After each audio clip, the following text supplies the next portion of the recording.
निवडणुका लढणं आणि निवडणुकीमध्ये त्यांचा पक्ष जिंकवणं अशा पद्धतीची त्यांच्यामध्ये भूमिका असते। देशहिताच्या बद्दलचं, देशाच्या सुरक्षेच्या बद्दलचं त्यांच्याजवळ कुठलाही प्लॅन नाही।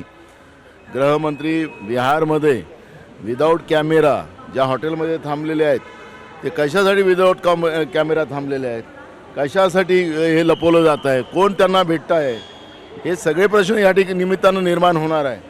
देशाचा गृहमंत्रीच विदाऊट सुरक्षेमध्ये आणि विदाऊट कॅमेरा CCTV फुटेजेस बंद करत असेल तर हे सगळे प्रश्न या निमित्तानं उभे झालेले आहेत आणि म्हणून ही जबाबदारी खऱ्या अर्थानं केंद्र सरकारने स्वीकारावी ही भूमिका आमची आहे। ते आतंकवादी जे आहेत ते कारमधनं आले, कारमधनं येऊन तो स्फोट झाल्याची माहिती आहे।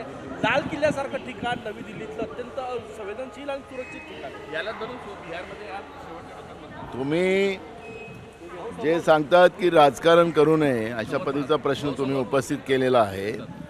आमचा मुद्दा याच्यामध्ये एक आहे की जेव्हा मुंबईवर 26 अकराचा हमला झालेला होता त्या हमल्यामध्ये BJPने काय केलं होतं हे सगळे प्रश्न उपस्थित केले होते ना, तर आम्ही पण आता तेच प्रश्न उपस्थित करतोय ना, तर याचं उत्तर त्यांनी दिलं पाहिजे ना, याचं उत्तर त्यांनी दिलं पाहिजे। आणि त्याच्यामुळे तुम्ही जे काही म्हणता की ह्या प्रकरणात राजकारण आहे, आम्हाला याच्यात राजकारण करायचं नाही, हा देशाच्या सुरक्षेचा प्रश्न आहे। आणि आम्ही त्यावेळेस मुंबईच्या हमल्यामध्ये त्या आतंकवाद्यांना तिथंच त्यांना कंठस्थान देण्याचं काम त्या काळामध्ये केलेलं होतं, असं सोडलं नव्हतं आम्ही।